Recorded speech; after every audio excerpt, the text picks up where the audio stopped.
Présenter en quelques mots. Oui, bonjour Sandra. Donc, je m'appelle Claire Thibault.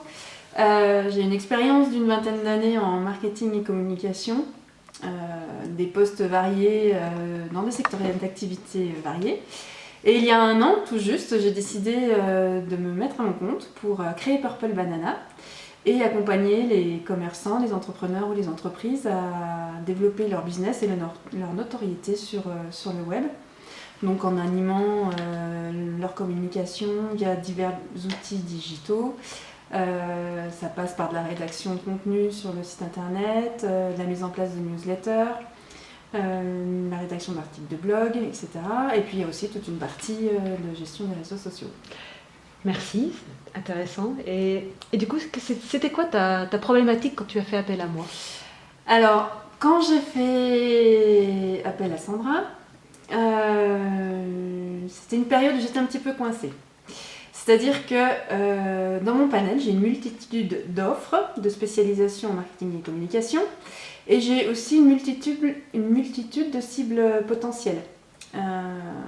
Et donc, j'étais arrivée à un point où je me suis demandé, je me posais beaucoup de questions pour trouver des clients. Est-ce que je dois me spécialiser sur une offre en particulier, sur un secteur d'activité en particulier ?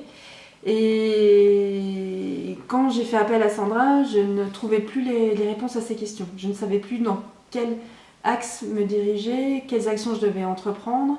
Et du coup, ça m'empêchait d'avancer. Très bien. Et du coup, on a travaillé ensemble pendant 2 mois, nous deux. Et qu'est-ce qui s'est passé? Avec tes mots, comment ça s'est passé pendant ces 2 mois? Alors, pendant les 2 mois de travail, ma réflexion a avancé au fur et à mesure. Donc, je dirais qu'il n'y a pas eu de réelle remise en question ou tout de moins de grands bouleversements par rapport à ce que je souhaitais faire, ce que je voulais faire. Mais ça a permis d'avancer dans mon parcours, de découvrir, d'avoir en fait comme un miroir en face de moi, de me redécouvrir, de redécouvrir un petit peu mes compétences, mes passions, mes talents, et de pointer vraiment ce que j'avais envie de faire en fait. Et puis un jour, il y a eu un véritable déclic, mais tout ça s'est fait très naturellement. Un jour, dans cet accompagnement, on va dire un peu plus sur la fin, il y a eu un vrai déclic. Et je me suis dit, mais oui, mais bon sang, c'est ça qu'il faut que je fasse et c'est cette cible-là qu'il faut que je touche. Et du coup, par la suite, qu'est-ce que tu as changé dans tes offres suite à ça? J'ai pas changé pour l'instant foncièrement grand-chose dans mes offres, peut-être plus par manque de temps, mais j'ai beaucoup réorienté ma communication en fait. C'est là où j'ai ciblé un petit peu mes messages, retravaillé ma communauté sur les réseaux sociaux pour l'orienter plus dans l'offre que je souhaitais mettre en place. Et en quoi ça a fait évoluer ta clientèle? Ma clientèle est maintenant bien définie. Je sais que je souhaite travailler et accompagner les e-commerçants, ce qui était mon cœur de métier ces 7 dernières années. Et donc je mets un petit peu plus de côté, on va dire, les autres typologies de clients, mais j'ai vraiment envie d'axer mon offre personnelle, en tout cas mon offre Purple Banana, vers cette autre typologie de clients-là. Ouais. Je bafouille, hein. Mais non, c'est pas grave. Ouais. Et justement, au niveau développement personnel, tu penses que ça a eu quel impact? Qu'est-ce qui a fait que tu as plus confiance en toi maintenant? Alors, c'est vrai que j'avais quelques problèmes de confiance en moi, mais ça m'a permis d'apporter un autre regard sur moi, de mettre en valeur mes talents, mon expérience, me dire que oui, j'avais quand même tout ce bagage-là, ce dont j'avais peut-être pas conscience, de me dire que j'avais une certaine expertise, que j'avais des compétences. Et donc ça m'a permis de m'affirmer un peu davantage, on va dire même pas un peu plus, davantage, et de prendre davantage confiance en moi. Et par rapport au fameux syndrome de l'imposteur, oui. Qu'en est-il? Alors, je ne dirais pas que je me sois complètement débarrassée du syndrome de l'imposteur. On va dire qu'il me guette toujours dans un petit coin de la tête, mais néanmoins, j'ai avancé sur le sujet, notamment grâce à la confiance en soi, avec l'expérience, l'accompagnement, mais aussi le travail que je fais avec les clients. Donc je pense que je m'en suis débarrassée, on va dire, à 90%. Ah, super. Et alors, en quoi ça a impacté ton image?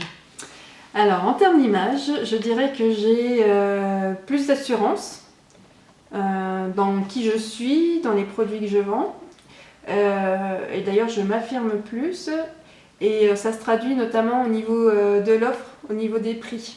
Voilà, j'avais toujours, on va dire, quelques réticences ou quelques craintes quand j'annonçais plutôt un prix. Aujourd'hui, mon prix, c'est mon prix. Voilà, il y a de la valeur, il y a de la compétence, il y a de l'expertise derrière. Donc j'arrive à avancer une offre avec un prix derrière et à assumer ce prix. Qu'est-ce qui te fait dire que tu es à la bonne place aujourd'hui? Alors, je pense que je suis à la bonne place aujourd'hui parce que je suis à l'aise avec ce que je propose, avec qui je suis, avec à qui je le propose. Et quand je vois mes clients progresser, prendre de l'autonomie, par exemple pour certains clients que j'accompagne pour prendre en main certains outils ou à se développer, ou quand je vois les résultats de certaines prestations que l'on a mis en place, je me dis que j'ai choisi la bonne voie. Voilà. Cette transmission, cet accompagnement, pour moi, je me dis que je suis en plein dedans et que je réalise vraiment ce que j'ai envie de faire. Être l'artiste de sa vie, ça signifie quoi pour toi? Alors pour moi, être l'artiste de sa vie, c'est pouvoir être maître de ses décisions, prendre ses décisions, et puis atteindre un bon équilibre vie pro et vie perso. Ouais. Alors, du coup, quel conseil te donnerais toi aujourd'hui à un entrepreneur? Alors le conseil que je pourrais donner à un entrepreneur, il partirait de la base d'un célèbre proverbe africain qui dit que seul on va plus vite, mais ensemble on va plus loin. Alors mon conseil, en un mot, c'est de s'entourer de partenaires, de faire appel à des personnes extérieures pour pouvoir débloquer certaines choses et avancer ensemble. Super.